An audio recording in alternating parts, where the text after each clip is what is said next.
దేవుని వాక్యాన్ని చదువుకుందాం. నిర్గమాకాండము 25వ అధ్యాయము 10వ వచనాన్ని చదువుదాం. చూడండి.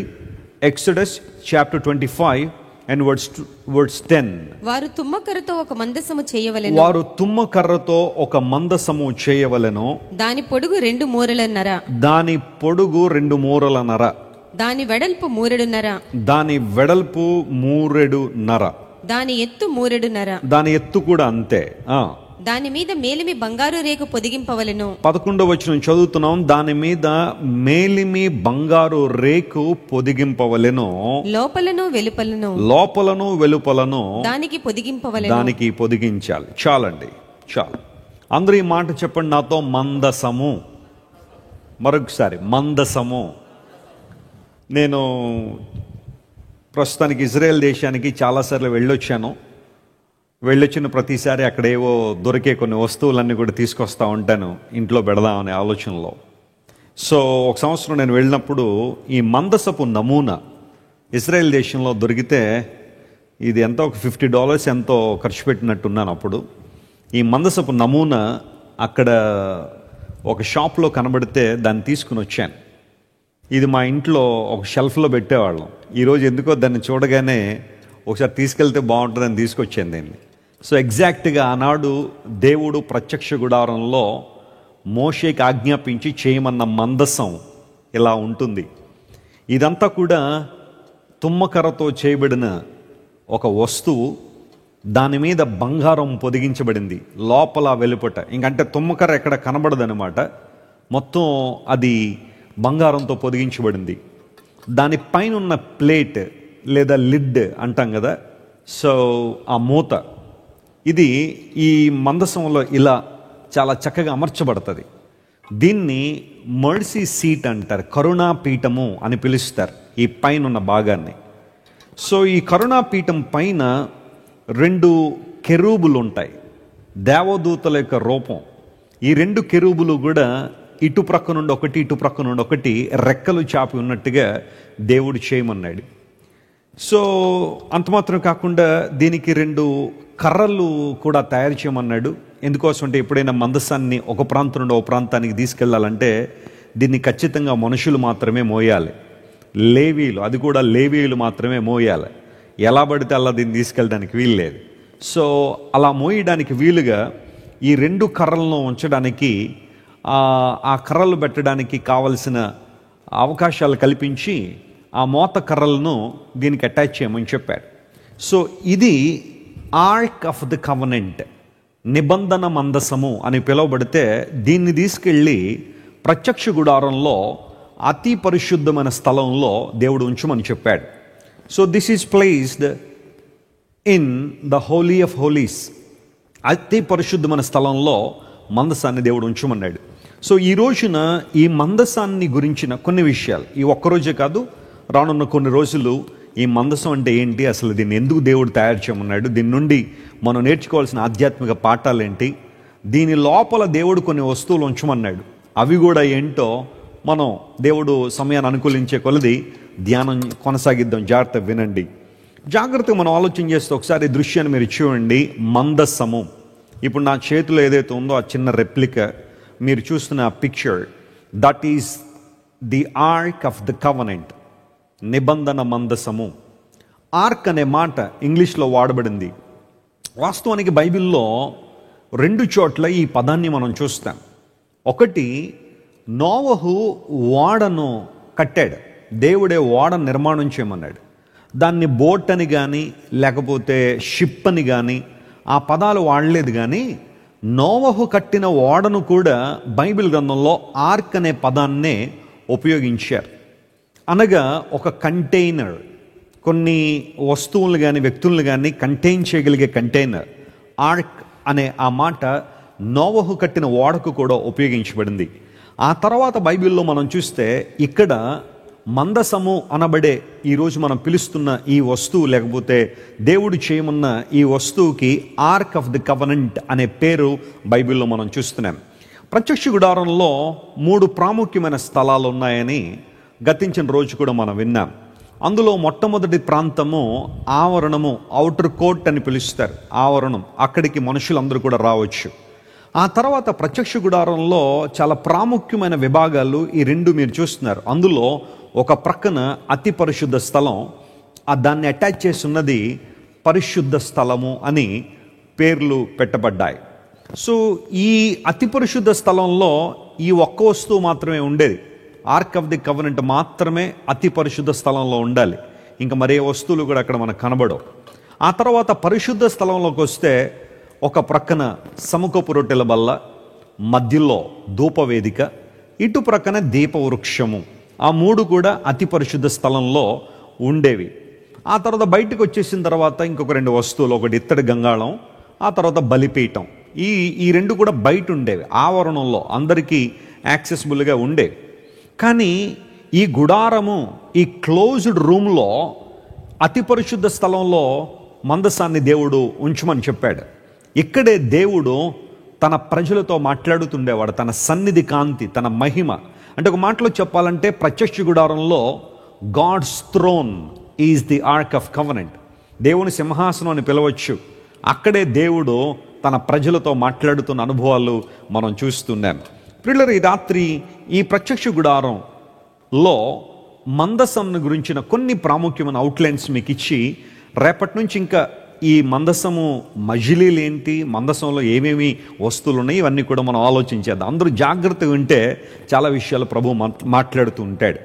మందసాన్ని గురించి ఆలోచన చేస్తే హిబ్రూ భాషలో 3 ప్రాముఖ్యమైన మాటలు మందసం గురించి వాడబడ్డాయి. అంటే బైబిల్లో ఈ మందసానికి ఉన్న 3 పేర్లు మీకు చెప్పాలని కోరుతున్నాను. అందులో మొట్టమొదటిది అరోన్ హబెరిత్ అని పిలుస్తారు. హిబ్రూ భాషలో అరోన్ హబెరిత్ అనే మాట, దానికి లిటరల్ మీనింగ్ ఏంటంటే the ark of the covenant, నిబంధన మందసము. అంటే దేవుడు ఇశ్రాయేలు ప్రజలతో ఒక నిబంధన చేశాడు. ఆ నిబంధనకు మూలముగా లేదా సాదృశ్యంగా మందసము, దీన్ని నిబంధన మందసము అని పిలువబడింది. అలా పిలువబడ్డంలో మరొక ఉద్దేశం ఏంటంటే దీనిలో నిబంధన పలకలు ఉండేవి. ధర్మశాస్త్రాన్ని 2 పలకలను దేవుడు దీనిలో ఉంచాడు కాబట్టి నిబంధన మందసము అని పిలువబడ్డంలో మరొక అర్థాన్ని కూడా మనం గుర్తించాలి. సో హిబ్రూ భాషలో మొట్టమొదటి పదం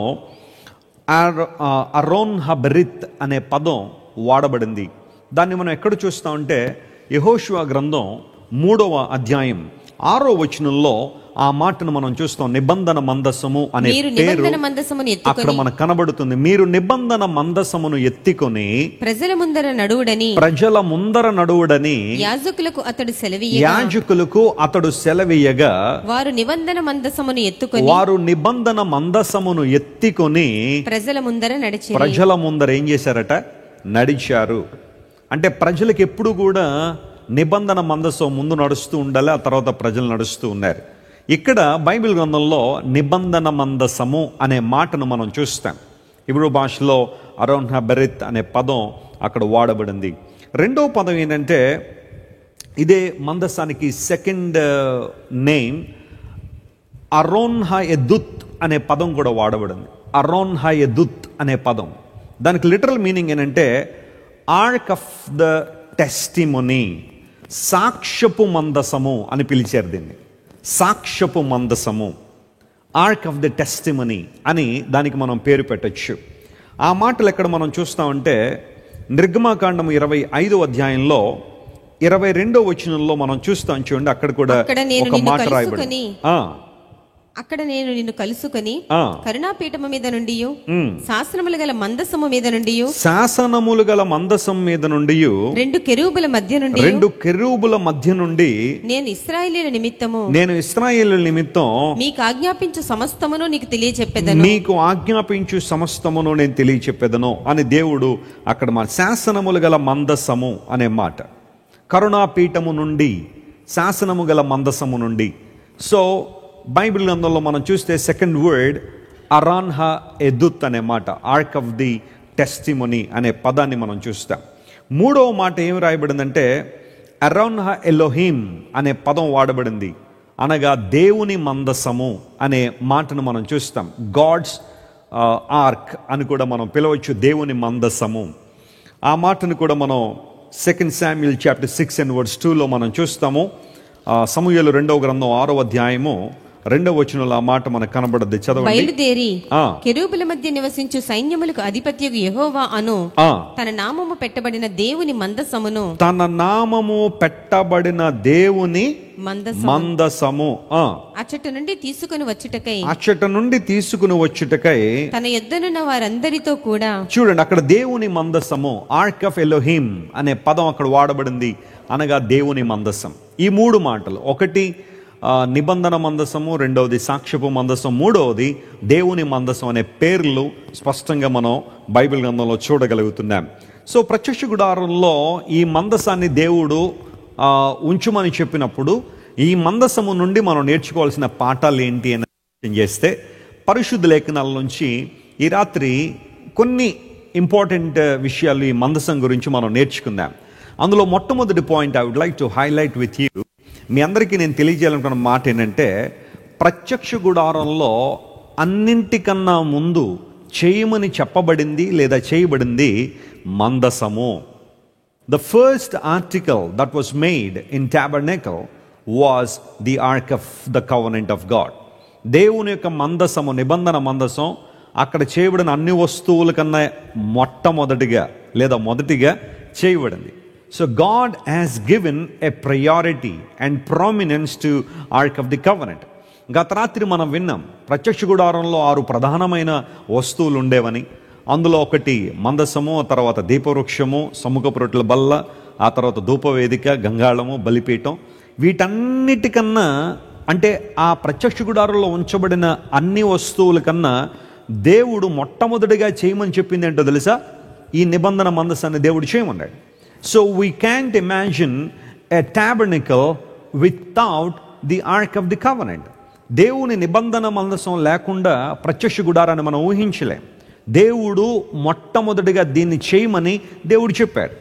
ఆ ఆర్డర్ కూడా మనం జాగ్రత్తగా పరిశీలన చేస్తే, ఇక్కడ నిర్గమాకాండం 25వ అధ్యాయంలో మోషే సీనాయి పర్వతం మీద ఉన్నప్పుడు దేవుడు ఎక్కడెక్కడ, ఎప్పుడెప్పుడు, ఏమేమి చేయాలి, ఎవరెవరు వాటికి ప్రేరేపించబడతారు, ఎవరి ద్వారా ఆ పనులు చేయాలని దేవుడు చాలా డీటెయిల్డ్ ప్లాన్ మౌంట్ సైనాయి మీద దేవుడు ఇచ్చాడు.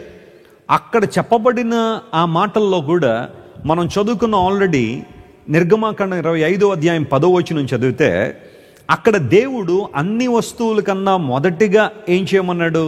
మందసాన్ని తయారు చేయమన్నాడు. ఇప్పుడు ఈ తయారు చేయబడే విధానం దగ్గరికి వచ్చినప్పుడు కూడా మనం అదే నిర్గమాకాండము ఈసారి 37వ అధ్యాయం దగ్గరికి రండి ఒకసారి. నిర్గమాకాండం 37వ అధ్యాయం దగ్గరికి వస్తే, అక్కడ బెసలేలు అనబడే యవనస్తుడు, బెసలేలు మరియు అహోలియాబు, వీళ్ళందరూ కూడా ప్రత్యక్ష గుడారాన్ని నిర్మాణం చేయడానికి దేవుని చేత అభిషేకించబడిన వారిగా కనబడితే, మనం నిర్గమాకాండం 37వ అధ్యాయం చదివితే అక్కడ కూడా ఆ మాట మనకు కనబడదు. చూడండి, మరియు బెసలేలు తుమ్మకర్రతో, 37వ అధ్యాయం 1వ వచనం, 37 and verse 1. మరియు బెసలేలు తుమ్మకర్రతో ఆ మందసమును చేసెను, దాని పొడుగు 2 మూరలన్నరా. అంటే ఇక్కడ 25వ అధ్యాయంలో దేవుడు చేయమని చెప్పాడు, 37వ అధ్యాయంలో బెసలేలు ఏం చేశారట? చేశాడు. So in the direction of Moses, మోషే గారి యొక్క డైరెక్షన్లో, అంటే అతని యొక్క నడిపింపులో, అతని యొక్క పర్యవేక్షణలో బెసలేలు మందసాన్ని చేశాడు. మీరు ఆ నిర్గమాకాండం 37వ అధ్యాయం ఆ తర్వాత చదివితే, ప్రత్యక్ష గుడారంలో ఉంచబడిన మిగతా వస్తువులు మందసం తయారు చేయబడిన తర్వాత అవి ఒక్కొక్కటిగా ఏం చేయబడి తయారు చేయబడ్డాయి. So the first point here we can understand, the Ark of the Covenant was the first article or thing that was made in tabernacle. ప్రత్యక్ష గుడారంలో ఉంచడానికి ఉన్న వస్తువుల్లో మొట్టమొదటిగా చేయబడింది ఏంటనమాట? ఈ నిబంధన మందసము, దేవుని మందసం. గమనించండి ప్రియులారా, మనం నూతన నిబంధన కాలంలో మనం ఉన్నాం. మనం ఇప్పుడు పాత నిబంధన కాలంలో లేము. ప్రభువుని యేసుక్రీస్తు వారు మన కోసం సిలువలో మరణించి కృపాయుగాన్ని ఆయన వెలుగులోని తీసుకొచ్చారు. So doubtlessly we are living in a dispensation of grace. మనందరూ కూడా కృపాయుగంలో బ్రతుకుతున్నాం. ఇప్పుడు ప్రత్యక్ష గుడారం మన కళ్ళ ముందు కనబడదు, మన కళ్ళ ముందు లేదు, కానీ అందులో ఉన్న ఒక్కొక్క వస్తువు కూడా యేసుక్రీస్తు ప్రభు యొక్క దైవత్వాన్ని లేదా ఆయనలో ఉన్న గుణ లక్షణాలను, ఆయన గొప్పతనాన్ని వివరిస్తూ ఉన్నాయి. ఆ ఉద్దేశంలో మనం ప్రత్యక్ష గుడారాన్ని చదువుతున్నాం. అంతేగాని ప్రత్యక్ష గుడారంలో బైబిల్లో ఉంది కాబట్టి ఇప్పుడు కూడా మనం అలాంటి గుడారం కూడా కట్టేసి ఆనాడు యాజకులు చేసినట్టుగా మనం కూడా అవి ఇవి చేయాలన్న ఉద్దేశం కాదు. మనం స్పిరిచువల్ మీనింగ్ తీసుకుంటున్నాం, ఆధ్యాత్మిక అర్థాన్ని తీసుకుని ప్రభువులో మరింతగా ముందుకు సాగిపోవడానికి, విశ్వాసంలో అభివృద్ధి పొందడానికి ఈ మాటలు మనకు ఉపయోగపడుతున్నాయి. సో పరిశుద్ధ లేఖనాల్లో ప్రత్యక్ష గుడారంలో ఈ నిబంధన మందసము మన ప్రభు అయిన యేసుక్రీస్తు వారికి సాదృశ్యమో. స్తోత్రం చెప్పండి, హల్లెలూయా. నిబంధన మందసాన్ని మనం చూస్తూ ఉంటే మన ప్రభు అని యేసుక్రీస్తు వారు మన గుర్తు రావాలి, ఆయన మన జ్ఞాపకం వస్తారు. సో నిబంధన మందసము మన ప్రభు అని యేసుక్రీస్తు వారికి సాదృశ్యంగా ఉంది, సంకేతంగా ఉంది. చూడండి, ఏదన్నా ఒక విషయాన్ని మనం ఎక్స్ప్లెయిన్ చేయాలనుకున్నప్పుడు అది మనకు తెలియలేదనుకోండి, మనకు తెలిసిన మనకు దగ్గరలో ఉన్న వస్తువులను చూపించి ఇదిగో ఇలా ఉంటుంది, లేకపోతే ఇలా ఉండే అవకాశాలు ఉన్నాయి అని చెబుతాం. నేను చాలాసార్లు ప్రపంచంలో అనేక దేశాలకు సువార్త చెప్పడానికి వెళ్తూ ఉంటాను. ఆఫ్రికా కానీ లేదా కొరియా కానీ కొన్ని టిపికల్ కంట్రీస్కి వెళ్ళినప్పుడు అక్కడ ఫుడ్ అనేది కొంచెం ఛాలెంజింగ్గా ఉంటుంది.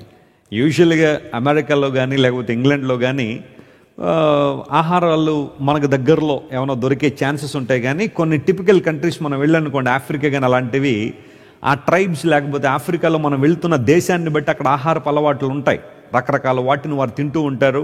అది ఏంటనేది కూడా కొన్నిసార్లు మనం అడగకూడదు. ఎందుకోసం అంటే ఈ టేబుల్ మేనర్స్ ఏదైతే ఉంటుందో దానిలో కొన్ని విషయాలు ఉంటాయి.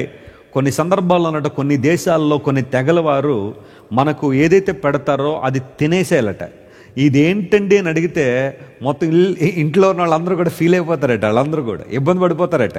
అంటే నువ్వు తినకూడదు ఏమన్నా పెట్టామనుకుంటున్నావా, నువ్వు లేకపోతే నీకు ఇబ్బంది కలిగించామన్నా తీసుకొచ్చావా అని చెప్పి కొంతమంది ఫీల్ అవుతారట. అందరూ బట్టి నేను ఏదైనా దేశానికి వెళ్ళేటప్పుడు అక్కడ ప్రజల యొక్క మనస్తత్వాన్ని కొంచెం స్టడీ చేస్తాను. అక్కడ డూస్ అండ్ డోంట్స్, ఆ దేశంలో మనం చేయాల్సినవి ఏంటి, చేయకూడనివి ఏంటి అనేది కొన్ని మనం నేర్చుకోవాలి. కొన్ని దేశాల్లో మనం భోజనం తిన్న తర్వాత యూజువల్గా టేబుల్ మీద నుండి లేచి వేరే చోట ఎక్కడైనా మనం చేయగడుకుంటాం. కొన్ని దేశాలల్లా తింటున్న ఆహారం లేకపోతే ఆహారం తినేసిన తర్వాత ఆ ఎంగిలి చేత్తో టేబుల్ దగ్గర నుండి బయటకు వచ్చేయడం కూడా పొరపాటే. అది వాళ్ళని ఇబ్బంది పెట్టినట్టు అనమాట. ఆ టేబుల్ దగ్గరికే ఆ ఫింగర్ బౌల్ తీసుకొస్తారు, అక్కడే కడుక్కుని ఆ చేతిని అక్కడే తుడుచుకున్న తర్వాత మనం లేవాలి. సో ఇలా టేబుల్ మేనర్స్ అంతా కూడా ఉంటుంది. ఆయా సందర్భాల్లో నేను ఆ దేశాలకు వెళ్ళినప్పుడు అక్కడ నాకు పెట్టే కొన్ని రకాల ఆహార పదార్థాలని ఇంటికి వచ్చిన తర్వాత బ్లెస్సీ గారికి మా తల్లి గారికి ఎక్స్ప్లెయిన్ చేస్తూ ఉంటారు.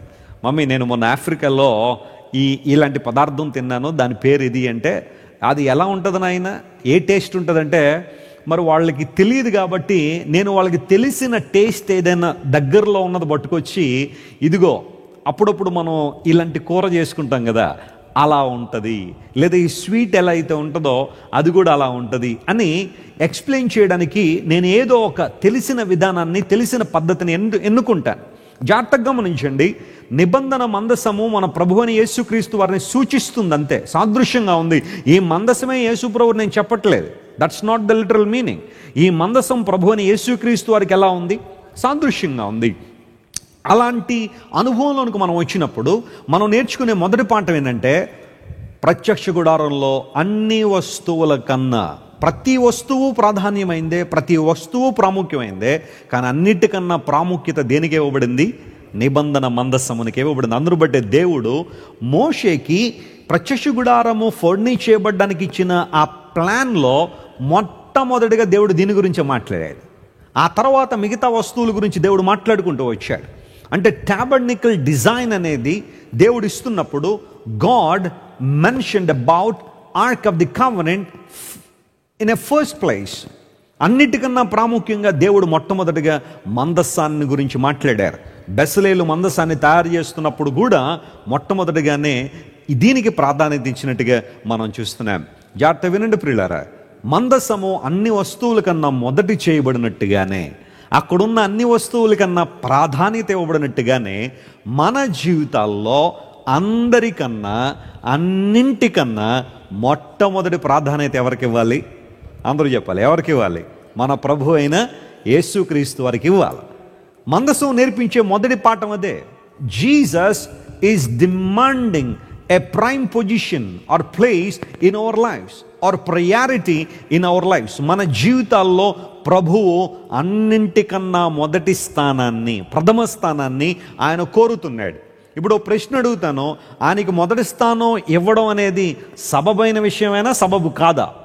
ఖచ్చితంగా ఇట్స్ యాక్సెప్టబుల్, మనం ఇవ్వాల్సిందే. ఎందుకోసం అంటే మన ప్రభు అయిన దేవుడు యేసుక్రీస్తు వారు మన నాయకుడిగా, మన ప్రభువుగా, మన రక్షకుడిగా ఉన్నాడు. కాబట్టి మన జీవితాల్లో అన్నింటికన్నా, అందరికన్నా అధిక ప్రాధాన్యత పొందడానికి యోగ్యుడు మన ప్రభు అని యేసుక్రీస్తు వారు. స్తోత్రం చెప్పండి ఒకసారి, హల్లెలూయా. ఇదే విషయం బైబిల్ నొక్కి ఒక్కండి. అందును బట్టే మోషేకి దేవుడు చెబుతూ మొదటిగా మందసాన్ని చేయమన్నాడు. బెసలేలు చేస్తూ మొదటిగా మందసాన్ని చేశాడు. కారణం ఏంటంటే దేవుడు మనందరికీ నేర్పిస్తున్న ఒక పాఠం, మన జీవితాల్లో యేసుక్రీస్తు ప్రభువారికి మనం ఎలాంటి ప్రాధాన్యత ఇవ్వాలి. కొన్నిసార్లు మనం లీస్ట్ ప్రయారిటీ ఇస్తాం.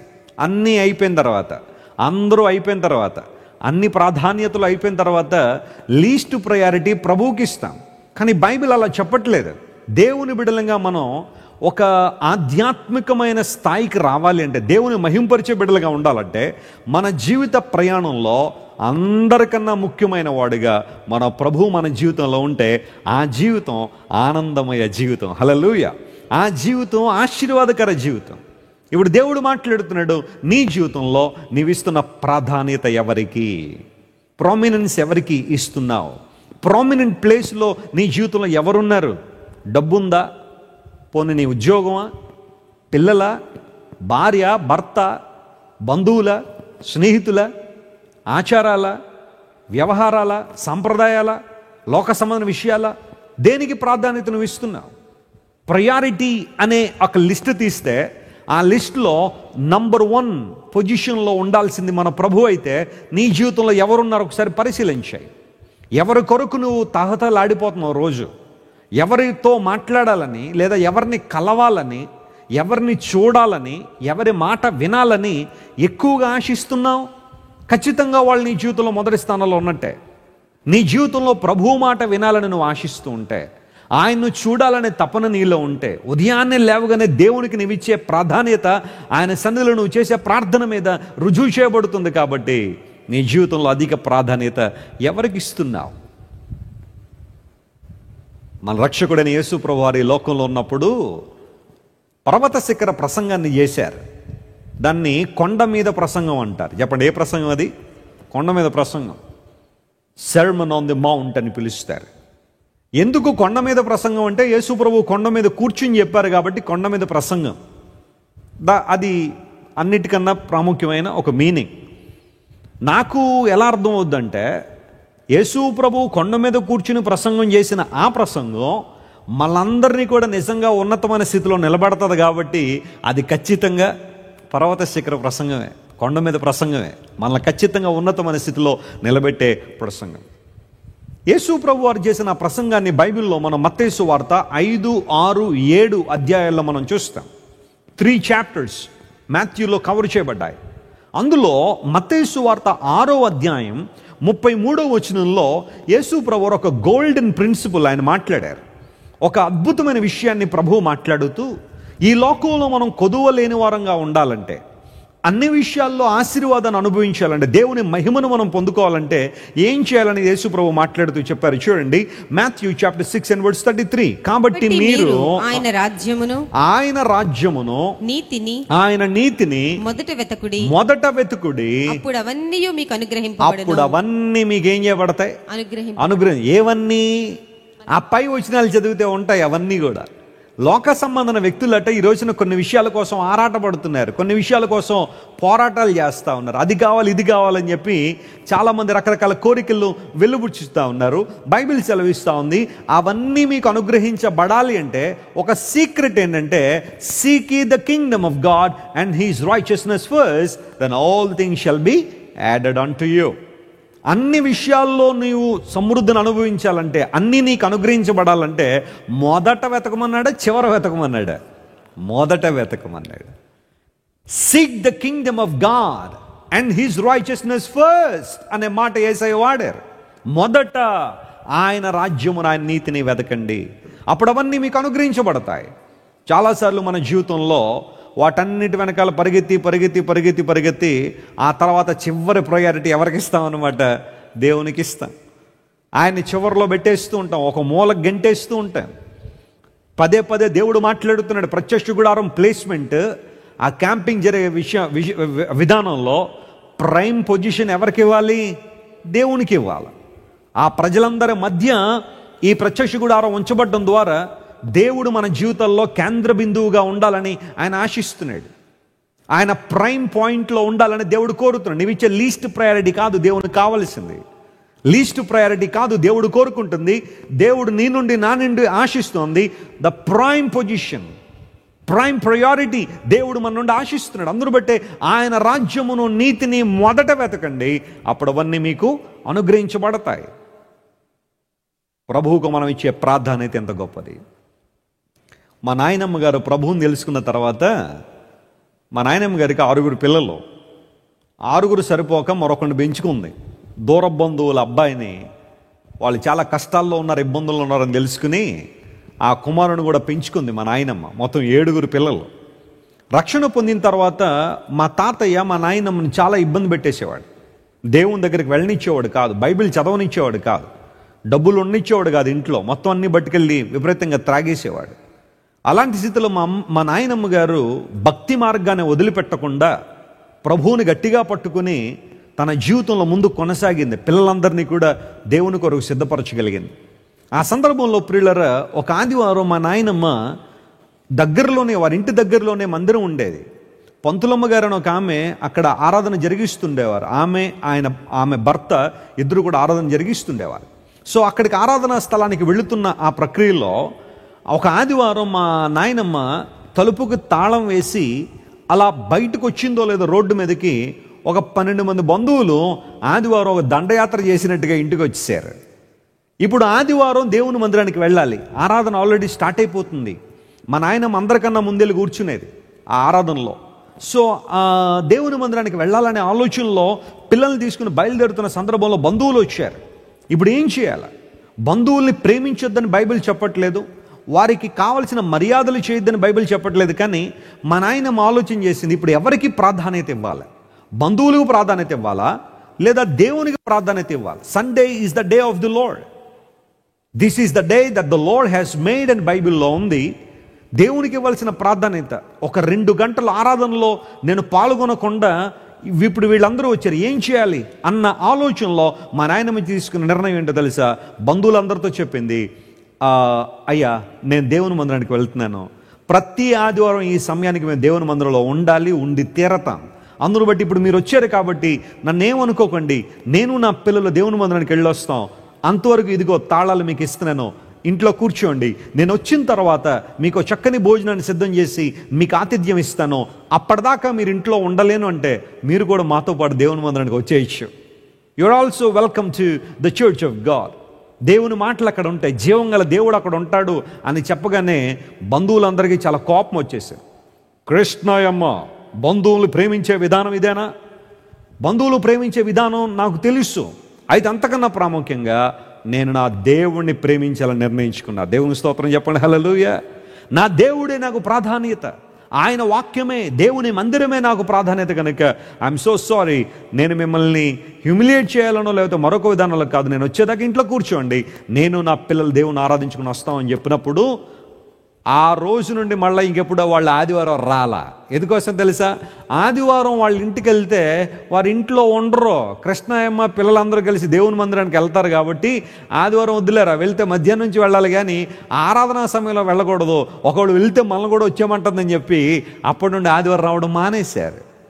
నీ జీవితంలో నీ చుట్టూ ఉన్న వారికి నీ ప్రాధాన్యతలు ఏంటో తెలుసా?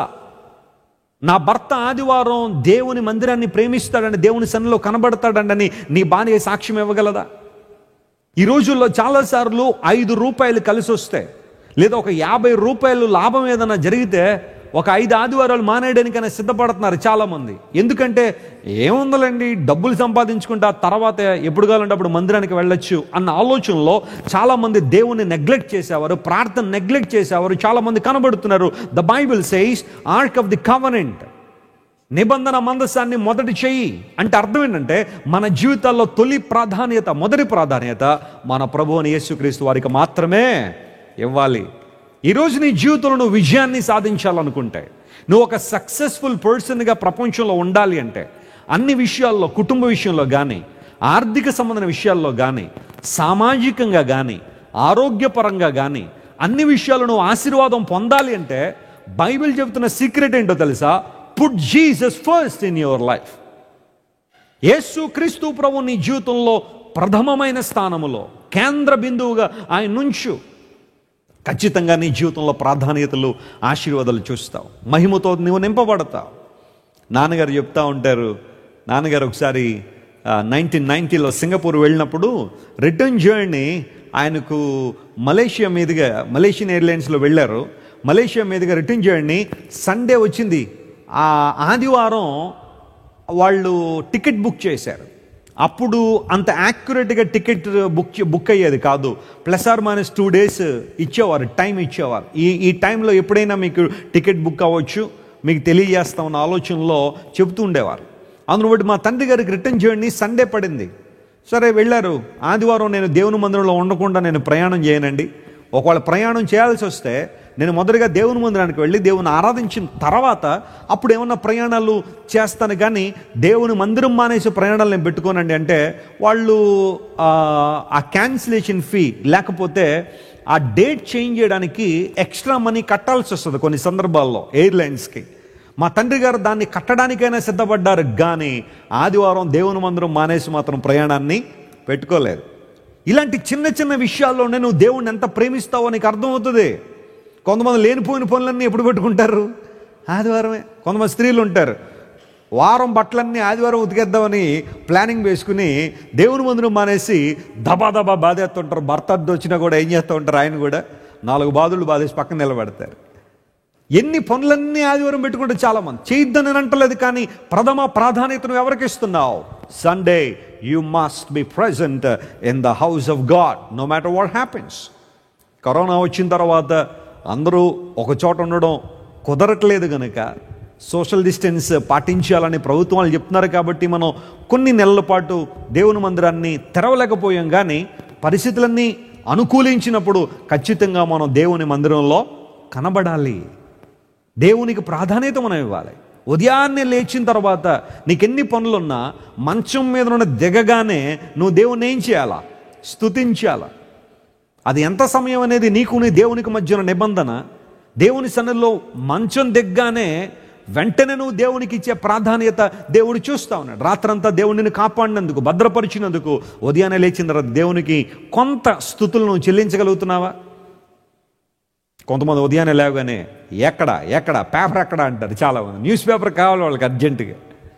ఉదయాన్నే లేవగానే cell phone, iPad, computer, laptop ఇలాంటి వాటితో మునిగిపోయే వాళ్ళు చాలామంది.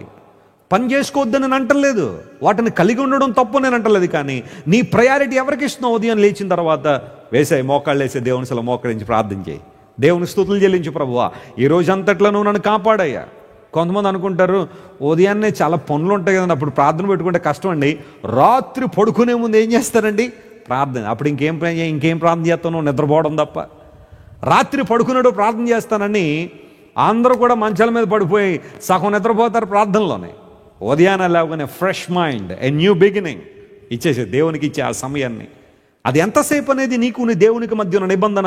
కొద్ది సమయమైన దేవునికి ఇచ్చి ఆ రోజంతని కాపాడమని దేవుని సన్నిధిలో వేడుకుంటే, ఒక దైవజనుడు అన్నాడు, ప్రతి ఉదయాన్నే మనం ప్రార్థన చేసుకుని కనుక బయటకు వస్తానట రాత్రి 1 గంట ఒప్పుకోలు ప్రార్థన తప్పుతుంది అన్నాడు. అంటే అర్థం ఏంటి? ప్రభువా ఈరోజు ఈ పని చేశాను క్షమించిన ఆయన, అది చేశాను క్షమించిన ఆయన అని ఆ ఒప్పుకోలు ప్రార్థన ఎస్కేప్ అవ్వాలంటే ఉదయాన్నే లేచినప్పుడే దేవుని సన్నిధిలో ఏం చేయాలంటే మనం, ప్రభువా ఈ రోజు నన్ను నడిపించాయా, మంచి నిర్ణయాలు తీసుకోవడానికి నన్ను ప్రోత్సహించని దేవుని సన్నిధిలో ప్రార్థన చేయగలిగితే ప్రభువు మన జీవితాల్లో మేలు చేస్తాడు, అద్భుతాలు చేసేవాడు ఆయన. అన్నిటికన్నా ప్రాధాన్యత దేవునికి మనం ఇవ్వడం. చాలామంది యంగ్స్టర్స్ ఈ రోజున ఈ మెసేజ్లు చూస్తూ ఉన్నారు, వారిని బట్టి మేము ప్రభువును స్తుతిస్తున్నాం. మేము అప్పుడప్పుడు అనలిటిక్స్ గమనిస్తున్నప్పుడు ప్రపంచవ్యాప్తంగా అనేక దేశాల నుండి ఎట్ అబౌట్ 15 years నుండి 55 లోపల చాలామంది మన ఛానల్ని చూస్తూ ఉన్నారు, దేవుని వాక్యాలు నేర్చుకున్నారు. యవనస్తులు ఈ రోజున వాక్య సంబంధ ఉద్యమంలో కొనసాగడం మాకు చాలా ఆనందాన్ని ఇచ్చే అంశం. ఎందుకోసం అంటే ఆ యవన కాలంలోనే వారు దేవుని పట్టుకోగలిగితే, యవన కాలంలోనే ప్రభు వైపు తిరగగలిగితే ఒక ప్రొడక్టివ్ లైఫ్ వారి దేవుని కొరకు జీవించడానికి అవకాశం ఉంటుంది. అలాంటి వాళ్ళందరికీ ఒక వ్యక్తిని మేము పరిచయం చేయాలని కోరుతున్నాను. అతని పేరు ఎరిక్ లిడిల్. ఎరిక్ లిడిల్ అని మీరు చూస్తున్న ఈయన ఒలింపిక్స్లో ఒకప్పుడు చాలా ఘనంగా అనేకమైన మెడల్స్ సాధించిన వ్యక్తి. ఇతని పేరు ఎరిక్ లిడిల్స్. ఈ రోజున కూడా టోక్యోలో ఒలింపిక్స్ జరుగుతూ ఉన్నాయి. మన భారతదేశానికి ఈ రోజున గోల్డ్ మెడల్ వచ్చింది. అందును బట్టి ఆ వ్యక్తిని జావలిన్ త్రోలో ఆ వ్యక్తికి గోల్డ్ మెడల్ వచ్చింది. అతన్ని మనస్ఫూర్తిగా అభినందిస్తూ ఉన్నాము. అది దేశానికి గర్వకారణమే.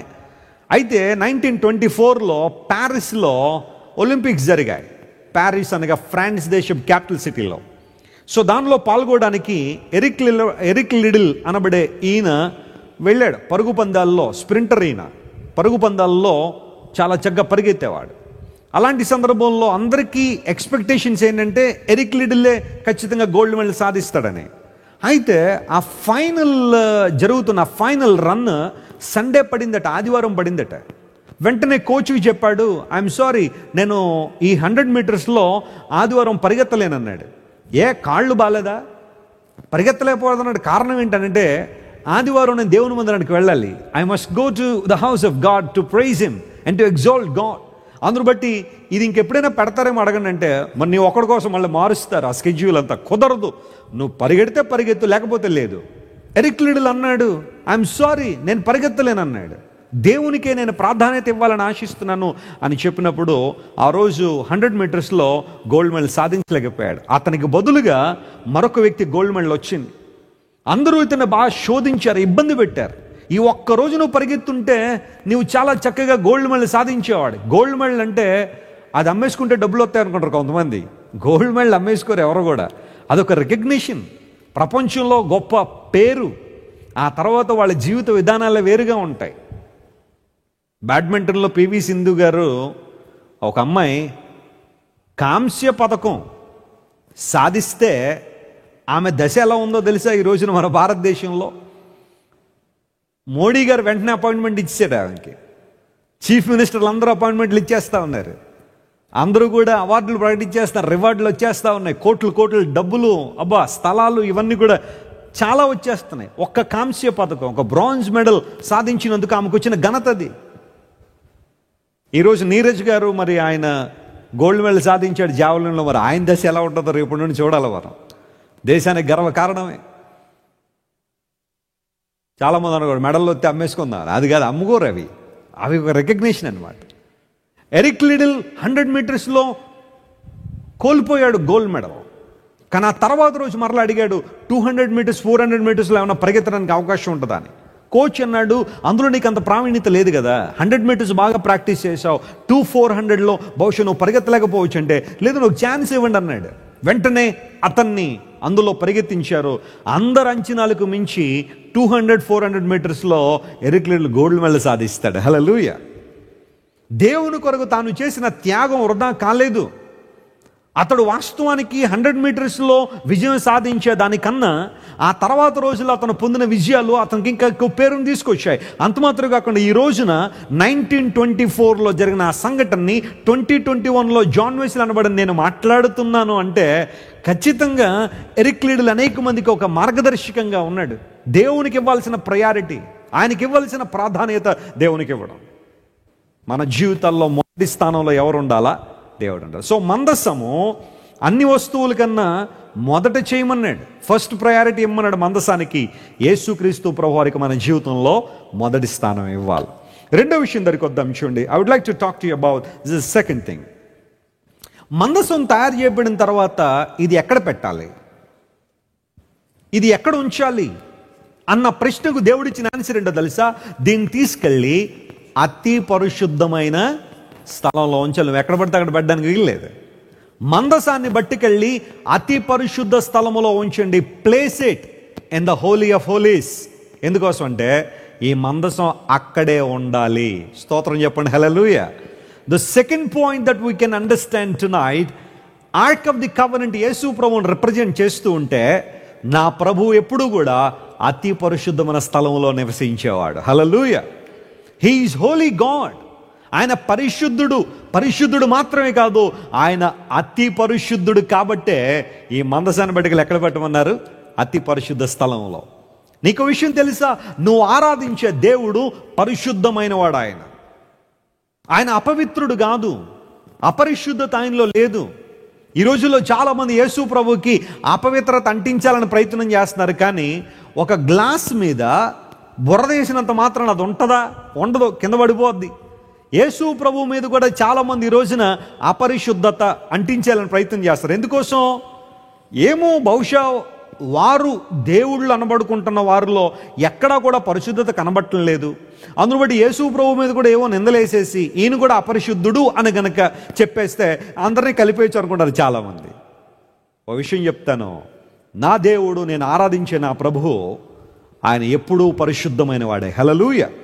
అతి పరిశుద్ధమైన స్థలములో నివసించగలిగిన వాడు, సమీపింపరాన్ని తేజస్సులో నివసిస్తూ అమరత్వం కలిగిన వాడు నా దేవుడు. ఆయన పరిశుద్ధతలో ఆయనకు సాటి అయిన వారు మరొకరు లేరు. Jesus Christ is matchless in holiness.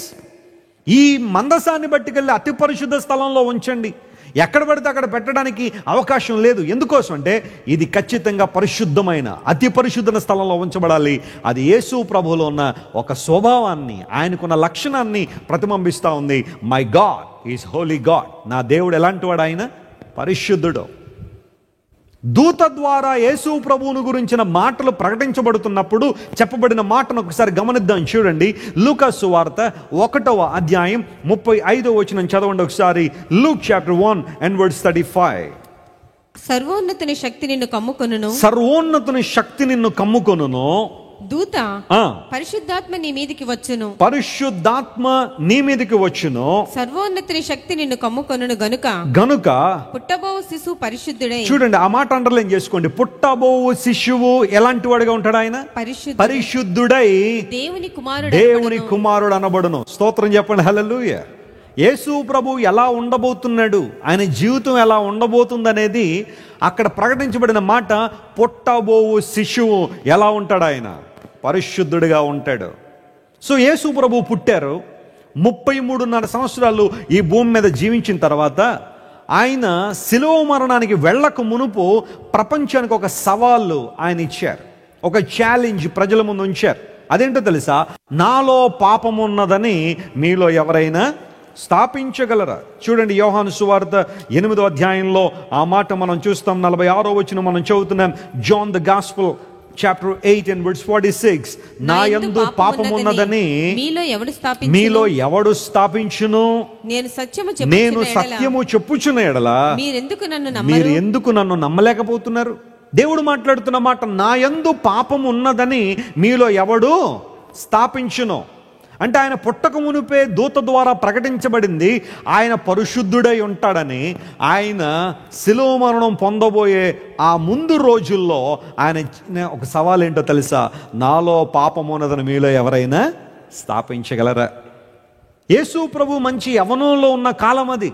33.5 సంవత్సరాలంటే perfect youth అన్నమాట.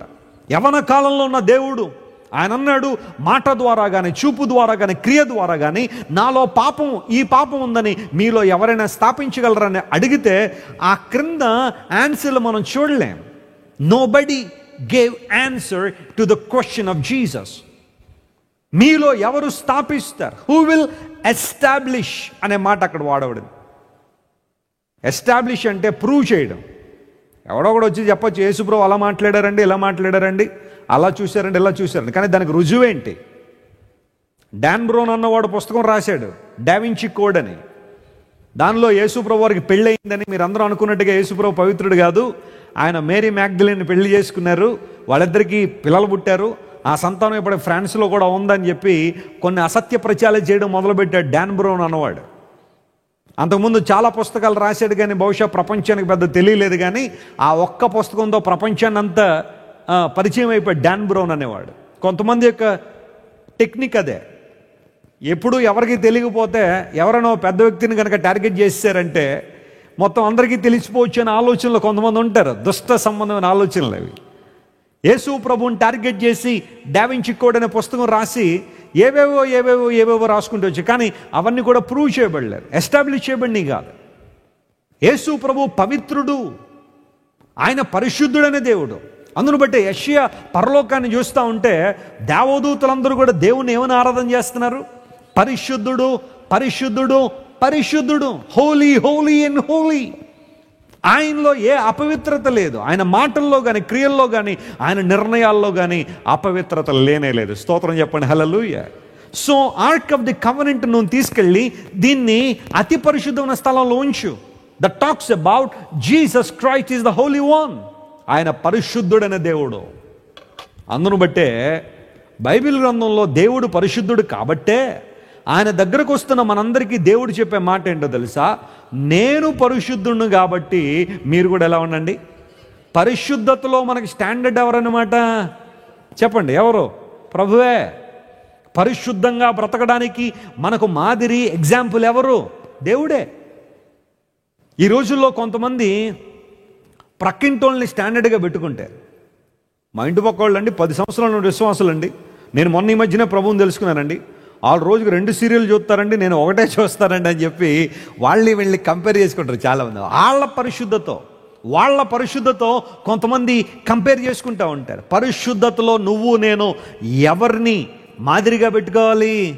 ప్రభు అయిన యేసయ్యను మాదిరిగా పెట్టుకోవాలి. నేను పరిశుద్ధుడై ఉన్నాను కాబట్టి మీరు కూడా పరిశుద్ధులై ఉండండి. లేవీకాండం 19వ అధ్యాయం మొదటి 2 వచనాల ఆ మాట మనం చూస్తాం.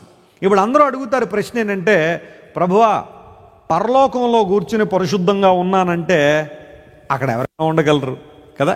పరలోకంలో పరిశుద్ధంగా ఉండడం పెద్ద గొప్ప ఏమీ కాదు. భూమి మీద పరిశుద్ధంగా ఉండగలవా? ఈ పాపభూయిష్టమైన ప్రపంచంలో, పాప పంకిలమైన ప్రపంచంలో పరిశుద్ధంగా బ్రతకగలవా అని బహుశా మానవుడు అడిగిన ప్రశ్నకు సమాధానం ఇవ్వడానికి యేసు ప్రభు ఈ లోకానికి నరావతారిగా వచ్చి మనందరి కోసం ఈ భూమి మీద 33.5 సంవత్సరాలు జీవించి ఆయన అన్నాడు, ఇప్పుడు నాలో ఏ ఒక్కరైనా పాపాన్ని స్థాపించగలరా? నాలో ఈ తప్పు ఉందని, ఈ అపరిశుద్ధంగా నేను బ్రతికానని మీలో ఎవరైనా రుజువు చేయగలరని అడిగిన యేసయ్య ఖచ్చితంగా మనకు మాదిరికరమైన దేవుడే. హల్లెలూయా. యేసు ప్రభువుని అంగీకరించి నేను ఇలా చెడ్డ పనులు చేస్తానని ఎవరైనా చెప్పగలరా? లేదు. ఎందుకోసం అంటే చెడ్డ పనులకు నా దేవుడు ఎప్పుడు కూడా మాదిరిగా నిలబడలేదు. ఆయన చేసిన ప్రతి పని అందరూ చేయగలిగిందే. హల్లెలూయా. వ్యభిచారంలో పట్టబడిన స్త్రీని నా ప్రభు ఏమని పిలిచాడో తెలుసా? అమ్మా అని పిలిచాడు. ఒక మాటలో చెప్పాలంటే ఆ సుమధురమైన మాటే ఆమె పాపాన్నంతా కూడా ఏం చేసింది? బద్దలు చేసింది. బహుశా అలాంటి స్థితిలో ఉన్న ఏ వ్యక్తిని కూడా ఏ ఒక్కరు కూడా అలా పిలిచుండరు. అలాంటి దౌర్భాగ్యమైన పరిస్థితుల్లో ఉన్న ఆమెను రకరకాల పేర్లు పెట్టుంటారు, రకరకాల సంగిలు చేసేవాళ్ళు ఉంటారు, అవి ఇవి రకరకాలుగా మాట్లాడారు, నిందలు అవమానకరంగా మాట్లాడారు. కానీ నా యేసయ్యను చూసి అమ్మా అని పిలవగానే ఆమె పాపం అంతా కూడా బద్దలైపోయింది అక్కడ ఆ ఒక్క పదంతోనే. ఎంత పరిశుద్ధుడనే, ఎంత పవిత్రుడు ఆయన. ఈ రాత్రికాల సమయంలో మందసాన్ని పట్టుకెళ్ళి అతి పరిశుద్ధ స్థలంలో పెట్టు అంటే అర్థం ఏంటో తెలుసా? దేవుడు నా ప్రభువైన యేసయ్య అతి పరిశుద్ధమైన స్థలములో నివసించడానికి యోగ్యుడు. ఆయనలో ఏ పాపము లేదు. అందును బట్టి అపోస్తలుడైన పౌలు హెబ్రీయులకు రాసిన పత్రిక 7వ అధ్యాయంలో ఒక చక్కని మాటను రాస్తూ యేసు క్రీస్తు ప్రభువు దైవత్వాన్ని గురించి, ఆయన ఉన్నతమైన అనుభవాల గురించి మాట్లాడుతున్నాడు. 7:26 మనం చదువుతున్నాం. అపోస్తలుల కార్య గ్రంథం హెబ్రీయులకు రాసిన పత్రిక 7వ అధ్యాయం 26వ వచనం. పవిత్రుడు, నిర్దోషి, నిష్కల్మషుడు, పాపులలో చేరక. ఆయన ఎవరిలో చేరడట? ఆయన కొంతమంది యేసు ప్రభువుని అందరితో కలిపేస్తూ ఉంటారు. బైబిల్ చెప్తుంది అలా కలపద్దమ్మా. ఆయన కలపడానికి అవకాశం ఇవ్వలే మనకి. ఆయన పాపులలో చేరక ఎలా ఉన్నాడు? ఆయన ప్రత్యేకంగా ఉండువాడని. కొంతమంది ఈ రోజుల్లో యేసు ప్రభువుని ప్రవక్త అని అందరు ప్రవక్తలతో యేసు ప్రభువుని కలిపేస్తున్నారు. కొంతమంది ప్రవక్తల జీవితాలకును యేసు ప్రభు జీవితానికి చాలా తేడా ఉంది. దయచేసి యేసు ప్రభువుని ప్రవక్తలతో కలిపేయకండి, లేకపోతే ఆ యేసు ప్రభు తర్వాత వచ్చిన ప్రవక్త గొప్పోడని మాట్లాడకండి. యేసు క్రీస్తు ప్రభు వారు ఆయన ప్రవక్త గానే కాదు, ఆయన ఏ ప్రవక్తలతో కూడా మనం కలపడానికి వీల్లేదు. పవిత్రుడు, నిర్దోషి, నిష్కల్మషుడు, పాపులలో చేరక ఆయన ఎలా ఉన్నాడు? ప్రత్యేకంగా ఉండేవాడు. ఆకాశ మండలము కన్నా మిక్కిలి హెచ్చైన వాడు. ఇట్టి ప్రధాన యాజకుడు మనకు సరిపోయిన వాడని అపోస్తలుడైన పౌలు చాలా క్లియర్గా. ఒకప్పుడు ఇదే పౌలు యేసు ప్రభు పరిశుద్ధుడంటే ఒప్పుకోలేదు, యేసు ప్రభు పవిత్రుడంటే అస్సలు ఒప్పుకోలేదు, ఆయన నిష్కల్మషుడంటే అనేక మందితో వాదించాడు కాదని, ఆయన పాపుల్లో చేరక ప్రత్యేకంగా ఉండేవాడంటే ససేమిరన్న పౌలు యేసు క్రీస్తు ప్రభు వారిని అంగీకరించిన తర్వాత, మారు మనసు రక్షణానుభవంలోకి వచ్చిన తర్వాత ఇప్పుడు యేసు ప్రభు అంటే ఎవరో పౌలుకు అర్థమైంది. హీఈస్ ద హోలీ వన్, ఆయన పరిశుద్ధుడైన దేవుడు, బ్లేమ్లెస్ గాడ్. నింద వేయడానికి కూడా అవకాశం ఇవ్వన్న యేసయ్య అతి పరిశుద్ధుడు, అతి పరిశుద్ధమైన స్థలములో నివసించడానికి యోగ్యత కలిగిన వాడు. గర్వంగా లేదా నీవు నేను ఆరాధిస్తున్న దేవుడు పరిశుద్ధుడు అన్నప్పుడు? Yes, we are worshipping the holy one. ఆయన పరిశుద్ధుడైన దేవుణ్ణి మనం ఆరాధన చేస్తున్నాం. ఆస్వాల్డ్ ఛాంబర్స్ అనబడే దేవుని సేవకుడు ఒకనొక సందర్భంలో ఇలా అంటాడు. ఆస్వాల్డ్ ఛాంబర్స్ అనే దేవుని సేవకుడు దేవుని చేతిలో చాలా బలంగా వాడబడ్డాడు. ఆయన అనేక పుస్తకాలు కూడా రాశాడు. ఆ పుస్తకాల్లో ఒకసారి ఒక చక్కని మాట రాస్తూ ఏమంటాడంటే, when someone thinks that to develop a holy life he must always be alone with God. ఒక వ్యక్తి పరిశుద్ధతలో ఎదగాలి అంటే, పరిశుద్ధతలో ఫలించాలి అంటే, పరిశుద్ధతలో అభివృద్ధి పొందాలంటే ఆ వ్యక్తి దేవునితో మాత్రమే ఏం చేయాలా? సహవాసం చేయాలి. యేసు ప్రభువుతో మనం చేసే సహవాసము మనల్ని పవిత్రతలోనికి ఏం చేస్తూ ఉంటుంది?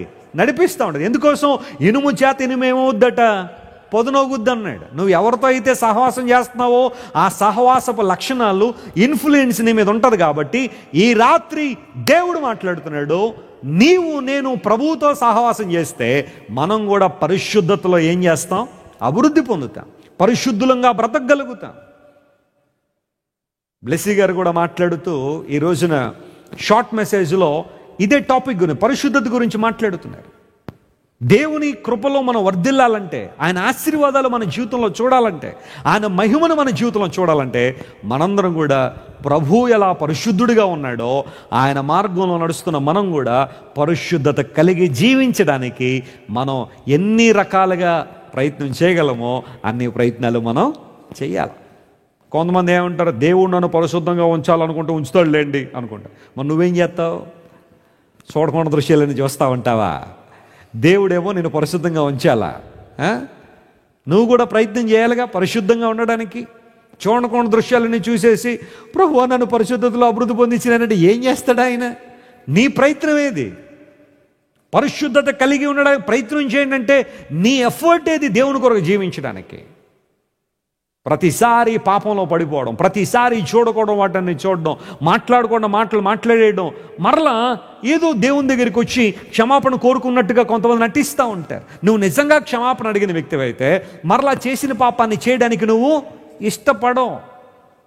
ప్రభువు దగ్గర నువ్వు ఒప్పుకున్నప్పుడు ఒప్పుకుని విడిచిపెట్టమని బైబిల్ సెలవిస్తూ ఉంది. అంతేగాని ఒప్పేసుకుని మరలా రేపొద్దున మళ్ళీ అదే చేసి, మరలా రేపు రాత్రి ఒప్పేసుకుని మరలా ఎల్లుండి అదే చేస్తూ ఉంటే నువ్వు దేవుని కృపను నిరర్ధకం చేస్తున్నావు, ఆయనతో ఆట ఆడుకుంటున్నావు అన్నమాట.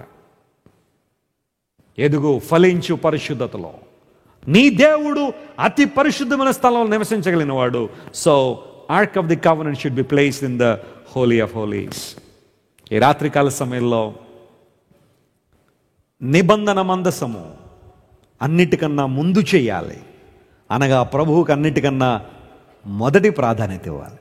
రెండవది, నిబంధన మందసాన్ని బట్టి ఎక్కడుంచాలా? నువ్వు ఎక్కడ పడితే అక్కడ పెడతానంటే కుదరదు మోషే. దాన్ని తీసుకెళ్ళి హోలీ ఆఫ్ హోలీస్లో పెట్టు. Because this is the throne of God. దేవుడు ఆసీనుడై ఉన్నది పరిశుద్ధమైన స్థలంలో. కాబట్టి పరిశుద్ధమైన స్థలంలో దాని నుంచి అనగా మనం ఆరాధిస్తున్న దేవుడు పవిత్రత కలిగిన వాడు, పరిశుద్ధత కలిగిన వాడు.